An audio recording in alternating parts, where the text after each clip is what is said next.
For the most part, my life was simple. Up until about a week ago, I began to hear voices and decided to act upon them. They continued to pressure me to kill my closest friend because they told me that he was an alien. I ignored them up until last night. We were at a pool party and he was making some jokes about me that I disapproved of, and I had had enough of my mistreatment. Even my closest friends treated me like trash, so I decided to flip the tables on them. Last night, I carried in a large pocket knife into the party, so when the moment was right, I could expose my friend for who he really was. I started the event off by bringing up the topic in a discussion with my friends. Hey, who here believes in aliens? I received mixed responses. Some believed, others didn't, and my closest friend shoved me in the back and told me, "Rob, you dumbass! Nothing like that exists." One of my other friends, Emily, tried to defend me. Come on, Kyle. Ease up, Rob. It's all right if he wants to ask a little question. Kyle responded quite smugly. Not when it involves interrupting my story. This is the moment that I snapped. Oh, really, Kyle? Then why do you open up so easily, you alien? It was at this moment that I pulled out my knife and slashed Kyle's neck open. The voices in my head rejoiced. They began giving me commands. Remove his head. Remove his head from his shoulders. Now, show them all how he's an alien. Before Kyle could provide a response, I began to sever his head from his body. All the while, everyone at the party was screaming and running away. Within a few seconds, I had completely severed the head of Kyle and held it up proudly in front of me. The voices spoke again. Good. Now you can devour his heart and obtain his deepest desires and emotions. From within his heart lies his power, after which you will devour his eyes and gain access to the windows that lie to his soul. You will consume his eyes to shut off the windows that his soul may escape from. I complied. I will do as you ask of me. I began to carve out the heart of Kyle and severed the arteries that kept it bound within his body. I took a large bite of his heart. It tasted bitter, but it made me feel powerful. I continued to consume the heart until there was nothing left. Excellent. Now consume the eyes. I did as they told.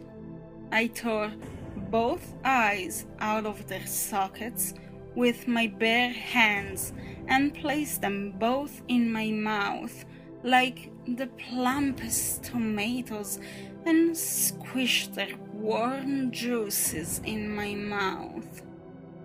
They were bitter like the heart, but had a hint of salt that made them taste better than the heart. It was then that I heard the police sirens and began to hear the police gathering on the front porch of the house. I wanted to run, but the voices stopped me. No, you cannot escape their clutches, not until the plan is complete. They were very mysterious about their plans.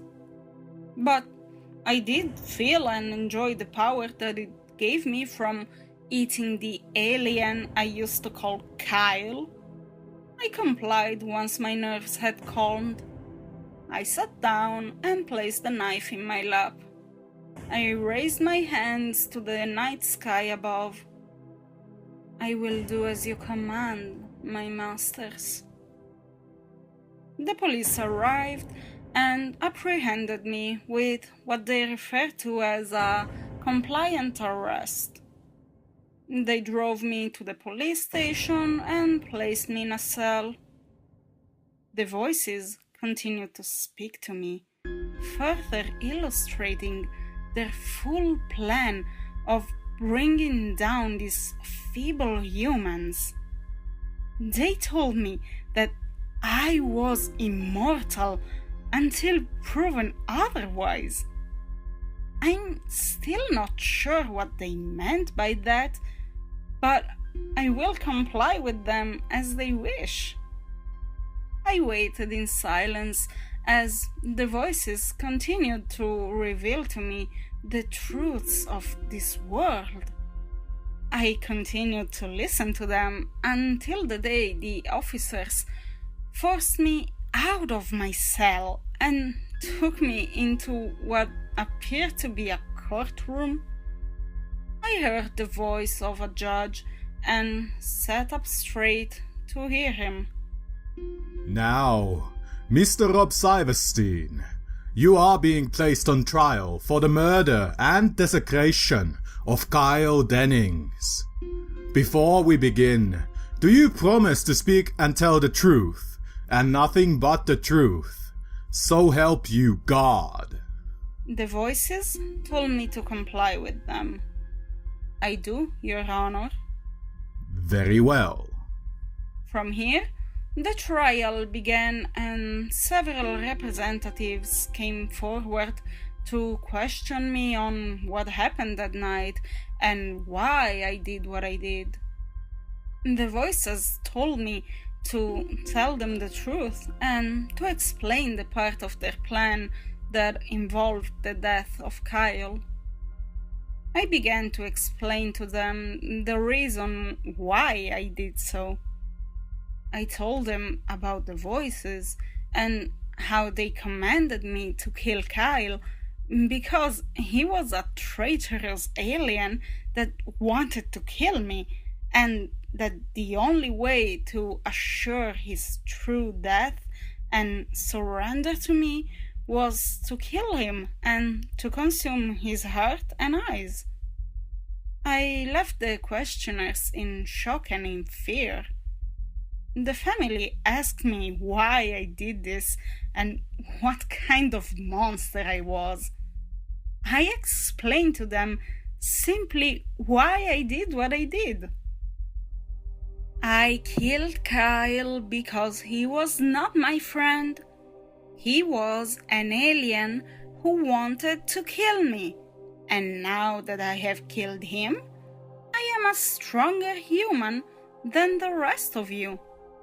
The new world order is coming, and you will all either become a new part of it or die off. The voices commanded my responses as I sat in silence while the court came to a verdict. The decision was guilty on the count of manslaughter, but they said it with the stipulation of having done so because of insanity. I had to object to their statement. I object, Your Honor. The judge and everyone else in the courtroom were in shock. Even my lawyer was in shock, to the point that she couldn't stop me from saying my objection. The judge became curious. I would like to hear your objection, Mr. Silverstein. Please, continue. I saved everyone here from a terrible fate. I killed what you believed to be Kyle because he wasn't Kyle, and he wanted to kill the rest of you. The judge slammed his gavel to silence me and the rest of the courtroom. Silence in the courtroom! The judgment as it stands will be 10 years in a high-security mental institution for reform and evaluation. The voices told me to comply with the officers, and I walked calmly out of the courtroom with them. The voices drowned out the objections from Kyle's family and friends. The officers immediately placed me in a truck and drove me straight to the institution. They placed me in a room and locked me in. I've been here for a week now, and I have occasional visits by my psychiatrist.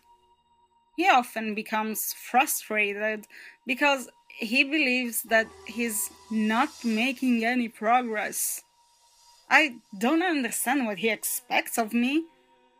The voices are here to protect me from all things, and they plan to make me ruler of this world, one step at a time.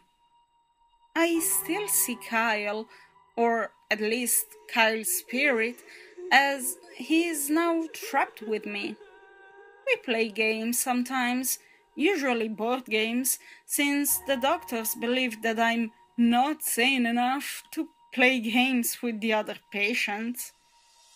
I'm writing this now because I am now scheduled to be placed into a sensory deprivation room in hopes of eliminating the voices from my head. The voices said for me to comply. The time spent with them will make me stronger. I feel confident about tomorrow. I will not be alone. The voices will have more time to guide me, and I'll have more time to talk to Kyle. The voices are all I have now, and I have no plans of letting go.